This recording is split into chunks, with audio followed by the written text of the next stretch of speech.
Hey guys, this is Manish और आप देख रहे हैं स्टडी प्लैनेट। तो गाइस, आज के इस वीडियो में हम लोग बात करने वाले हैं एसओएल के असाइनमेंट्स की। तो अगर आप लोग BA program political science second semester के स्टूडेंट हैं तो आपका सब्जेक्ट है पॉलिटिकल साइंस का इंडियन गवर्नमेंट एंड पॉलिटिक्स। तो इसके असाइनमेंट की हम लोग बात करने वाले हैं। तो इससे पहले मैं already BA honours political science के सेकेंड सेमेस्टर के सारे असाइनमेंट्स अपलोड कर चुका हूँ, हिंदी मीडियम में भी और इंग्लिश मीडियम में भी। तो ये वाला असाइनमेंट हमारा इंडियन गवर्नमेंट एंड पॉलिटिक्स तो बीए प्रोग्राम के ऊपर होने वाला है। इसका कोड मैं आपको बता देता हूँ, 62321201 इसका कोड है। तो उसकी हम बात करेंगे। आज हम लोग इंग्लिश मीडियम के असाइनमेंट की बात करेंगे और कल तक मैं इसके हिंदी मीडियम की वीडियो भी अपलोड कर दूंगा। तो इसमें 4 क्वेश्चंस आपको दे रखे हैं, 4 में से कोई 2 क्वेश्चन आपको अटेम्प्ट करने हैं। हम लोग सबसे पहला क्वेश्चन करेंगे। तो फर्स्ट क्वेश्चन है, analyse the relationship between fundamental rights and directive principles of state policy. तो फंडामेंटल राइट्स क्या होते हैं, डायरेक्टिव प्रिंसिपल्स क्या होते हैं और इन दोनों के बीच में रिलेशंस क्या होता है, ये हम लोग करने वाले हैं। तो सबसे पहले हम बात करेंगे इंट्रोडक्शन फंडामेंटल राइट्स की। ये फंडामेंटल राइट्स होते क्या हैं। तो इंट्रोडक्शन हम लोग उसका उतारेंगे, जो कि बताएंगे कि जो हमारे फंडामेंटल राइट्स हैं वो संविधान के पार्ट 3 के अंदर दे रखे हैं, आर्टिकल 12 से लेकर 35 तक। तो पार्ट 3 में हमारे संविधान के अंदर फंडामेंटल राइट्स दे रखे हैं। और फिर हम इंट्रोडक्शन के अंदर इसके 6 के 6 फंडामेंटल राइट्स के बारे में बताएंगे और किस किस आर्टिकल से वो रिलेटेड होते हैं। तो इंट्रोडक्शन बताने के बाद हम लोग बात करेंगे features of the fundamental rights. तो हमारे जो फंडामेंटल राइट्स हैं, मौलिक अधिकार हैं, उनके क्या क्या फीचर्स होते हैं उनकी बात हम लोग करेंगे।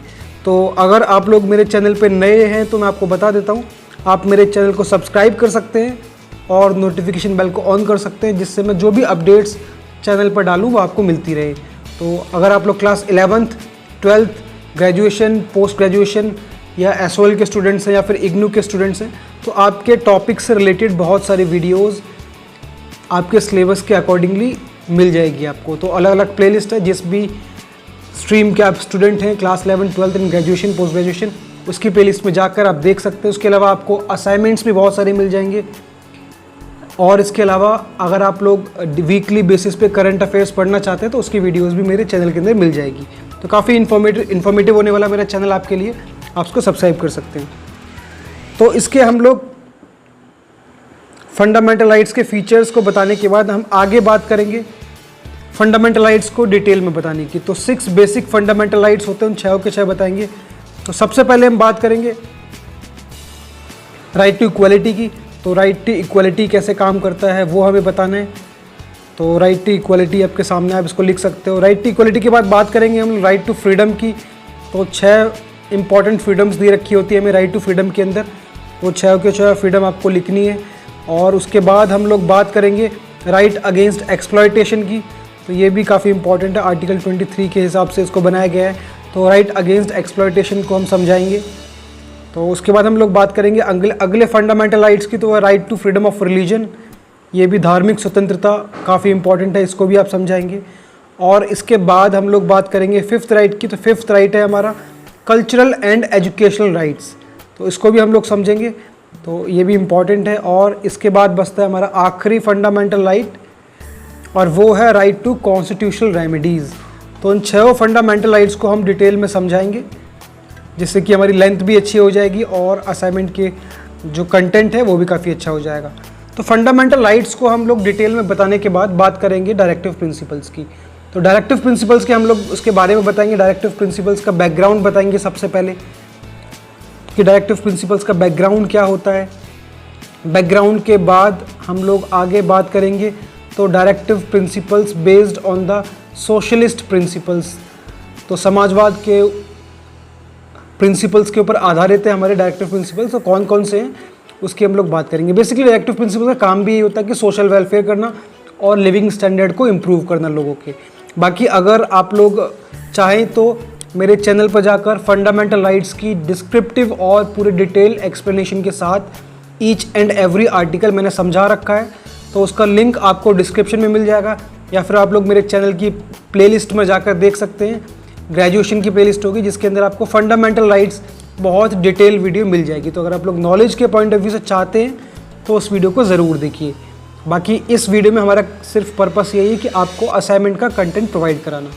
तो अगर आप लोग अपने नॉलेज के पॉइंट ऑफ व्यू से देखना चाहते हैं तो आप मेरे द्वारा बनाई गई फंडामेंटल राइट्स की वीडियो को ज़रूर देख सकते हैं, जिसमें आपको बहुत डिटेल में सारी चीज़ें पता लगेंगी। इसके बाद बात करेंगे relationship between fundamental rights and directive principles. ये काफ़ी इंपॉर्टेंट है, हमारा क्वेश्चन भी यही है लास्ट में कि फंडामेंटल राइट्स और डायरेक्टिव प्रिंसिपल्स के बीच में क्या रिलेशंस होते हैं, तो ये भी आपको ज़रूर लिखना है। अगर मैं आपको यहाँ पर थोड़ा सा ओवरव्यू दूँ उसका, तो बेसिकली होता क्या है कि फंडामेंटल राइट्स जो हैं वो तो एनफोर्सेबल बाय द लॉ होते हैं, वो संविधान और कानून के द्वारा स्थापित होते हैं, और जबकि directive principles are not enforceable by the law. ये सबसे इंपॉर्टेंट और मेजर डिफरेंस है दोनों के बीच में। अगर इसको मैं आसान भाषा में आपको समझाऊं तो आप इसको ऐसे समझ सकते हैं कि किसी भी ह्यूमन बीइंग की अगर फंडामेंटल राइट्स सस्पेंड होते हैं या किसी भी कंडीशन में उसको वॉयलेशन होता है, तो कोई भी इंडिविजुअल डायरेक्टली सुप्रीम कोर्ट या हाई कोर्ट में जाकर उनको इम्प्लीमेंट करा सकता है। लेकिन डायरेक्टिव प्रिंसिपल्स के केस में ऐसा नहीं होता, क्योंकि they are not enforceable by the law. तो अगर डायरेक्टिव प्रिंसिपल्स किसी के वॉयलेट होते हैं तो ऐसे केस में वो कोर्ट के अंदर उसको इम्प्लीमेंटेशन करने के लिए नहीं चला सकता। अब हम बात करेंगे इसके अगले क्वेश्चन की। तो उसका अगला क्वेश्चन नंबर 3 हम लोग उठाएंगे, discuss the basic features of the Indian constitution. तो हमारे जो संविधान है उसके मूल सिद्धांत क्या है, उसको हम लोग करेंगे। तो सबसे पहले संविधान को हम लोग समझने के लिए, उसके फीचर्स को समझने के लिए सबसे पहले उसके हिस्टोरिकल बैकग्राउंड को समझेंगे कि कैसे कैसे हिस्टोरिकल बैकग्राउंड रहा, कैसे कैसे हमारा संविधान का जो पृष्ठभूमि थी, बैकग्राउंड कैसे बना। और ब्रिटिशर्स का उस वक्त रूल था, उस वक्त भी बहुत सारे इंडियन गवर्नमेंट ऑफ एक्ट आए 1935, उसमें काफ़ी इंपॉर्टेंट था, जो कि हमारा बेस था भारतीय संविधान का। उसके बाद हम लोग बात करेंगे कॉन्स्टिट्यूएंट असेंबली की, तो कि हमारी संविधान सभा कैसे बनी, जो कि बहुत इंपॉर्टेंट है, जिसने हमारा फंडामेंटल राइट्स बनाया। तो हमारी संविधान सभा के बारे में, हमारी कॉन्स्टिट्यूएंट असेंबली के बारे में, जिसने सबसे इंपॉर्टेंट रोल प्ले किया हमारे संविधान को बनाने में, तो हम कॉन्स्टिट्यूएंट असेंबली के बारे में समझेंगे। उसके बाद हम लोग मेन टॉपिक पे आएंगे, important features of the Indian constitution. भारतीय संविधान के मुख्य प्रिंसिपल्स या मुख्य सिद्धांत क्या है, उसकी विशेषताएँ क्या हैं। तो सबसे पहला है वर्ल्ड्स लार्जेस्ट कॉन्स्टिट्यूशन। हमारा भारतीय संविधान दुनिया का सबसे बड़ा लिखित और सबसे बड़ा संविधान है, तो इसका पहला प्रिंसिपल हो गया। इसके बाद हम लोग बात करेंगे इसके दूसरे प्रिंसिपल की, तो सोर्सेज ऑफ द कॉन्स्टिट्यूशन। जो हमारा इंडियन संविधान है वो एक बोरोड डॉक्यूमेंट है। बोरोड इसलिए बोला गया है क्योंकि हमने दुनिया के बहुत सारे अलग अलग संविधानों से जो भी चीज़ हमें बेटर लगी उन्हें हम लोगों ने अपने संविधान के अंदर इसको डाला। अब बात करेंगे तीसरे फीचर की, तो वह federal system with unitary feature. तो हमारा जो संविधान है वो एक फेडरल सिस्टम है, संघवाद है, इसका मतलब डिवीज़न ऑफ पावर होती है अलग अलग ब्रांचेस में, state government, central government and the local government. और उसके साथ साथ यूनिटरी फीचर्स भी। यूनिटरी फीचर्स इसलिए क्योंकि हमारी देश के अंदर संविधान इस तरीके से बनाया गया है कि केंद्र सरकार ज़्यादा मजबूत होती है। उसके बाद हम लोग फेडरल और यूनिटरी सिस्टम को समझाने के बाद हम लोग बात करेंगे इसके अगले फीचर की। तो उसका चौथा फीचर है पार्लियामेंट्री फॉर्म ऑफ गवर्नमेंट। तो ये भी काफ़ी इंपॉर्टेंट है। संसदीय सरकार होती है भारत के अंदर, तो पार्लियामेंट की ही गवर्नमेंट होती है। जैसे इसके ऊपर भी मैंने वीडियो बना रखी है, आप चाहें तो पार्लियामेंट्री फॉर्म ऑफ गवर्नमेंट में और प्रेसिडेंशियल फॉर्म ऑफ गवर्नमेंट में क्या डिफरेंस है, तो आप इसको देखना चाहें तो आप ग्रेजुएशन की प्लेलिस्ट में जा सकते हैं। उसमें मैंने इंडिया और अमेरिका का एग्जाम्पल दे के बहुत डिटेल में इसके ऊपर वीडियो बना रखी है, तो आप उसको देख सकते हैं। तो अगला जो उसका फीचर है, फिफ्थ फीचर है balance between the sovereignty of parliament and judicial supremacy. ये भी काफ़ी इंपॉर्टेंट है। संविधान को इस तरीके से बनाया गया है कि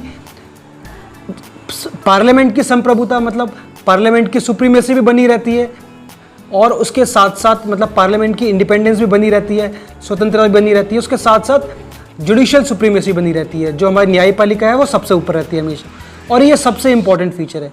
बात करें सिक्स्थ फीचर की, तो वो है independent and integrated judicial system. Bharat का जो न्यायपालिका है वो बहुत महत्वपूर्ण है, वो हमारे संविधान का काफ़ी इंपॉर्टेंट फीचर है कि एक तो इंडिपेंडेंट जुडिशरी है, बिल्कुल निष्पक्ष तरीके से बिना किसी दबाव के काम करती है जो हमारी न्यायपालिका है, जो जुडिशरी है, वो भी काफ़ी इंपॉर्टेंट फीचर है हमारे इंडियन पार्लियामेंट का। और इंटीग्रेटेड जुडिशियल सिस्टम, अलग अलग supreme court, district courts, high courts अलग अलग पार्ट्स में डिवाइड हो रखी हैं पावर्स। अब बात करते हैं अगले फीचर की, तो है directive principles of the state policies. तो डायरेक्टिव प्रिंसिपल्स और फंडामेंटल राइट्स दोनों ही भारतीय संविधान के अंदर दे रखी हैं। अभी हमने पिछले ही क्वेश्चन इसके ऊपर किया है, तो ये भी इम्पॉर्टेंट फीचर है हमारा संविधान, इंडियन कॉन्स्टिट्यूशन का। अगली बात करें तो वो है आखिरी फीचर की बात करें तो combination of rigidity and flexibility, ये काफ़ी इंपॉर्टेंट है। ये क्या है इसमें, ये आपको समझाता हूँ मैं कि सबसे पहले हमारा जो संविधान है भारत का वो रिजिड भी और फ्लेक्सिबल भी है। रिजिड ऐसे और फ्लेक्सिबल ऐसे आपको बताता हूँ। फ्लेक्सिबल का मतलब भारतीय संविधान के प्रावधानों को, इंडियन कॉन्स्टिट्यूशन को अमेंड करना थोड़ा सा इजी है। तो कुछ प्रावधान, कुछ प्रोविजंस ऐसे हैं जिनको बेसिक सिंपल मेजॉरिटी से चेंज किया जा सकता है, तो वो तो हो गया फ्लेक्सिबल, जिसको आराम से, लचीला मतलब आराम से चेंज किया जा सकता है। और रिजिड का मतलब कठोर। हालांकि भारतीय संविधान के अंदर कुछ प्रोविजंस ऐसे भी हैं जिनको चेंज करने का प्रोसेस बहुत मुश्किल है और उसके लिए 2/3 मेजॉरिटी, जिसको हम स्पेशल मेजॉरिटी बोलते हैं, उसका होना ज़रूरी है। तो ये दिखाता है कि संविधान को बदलना आसान भी नहीं है, तो इसलिए हमने बोला rigid as well as flexible. इसके बाद लास्ट में हम लोग इसका ओवरव्यू लिखेंगे कि इसको कंक्लूड करेंगे कि ये बेसिक रिलेशनशिप है between the fundamental rights and directive principles. और अगर आप लोगों को वीडियो मेरी इन्फॉर्मेटिव लगी आपके असाइनमेंट्स के रिगार्डिंगली, तो आप इसको ज़्यादा से ज़्यादा अपने दोस्तों के साथ, अपने क्लासमेट्स के साथ शेयर कर सकते हैं ताकि सभी लोगों के असाइनमेंट्स टाइमली कंप्लीट हो जाएं। इसके अलावा आप मेरे चैनल को सब्सक्राइब कर सकते हैं और नोटिफिकेशन बेल को ऑन कर सकते हैं। Thank you so much for watching.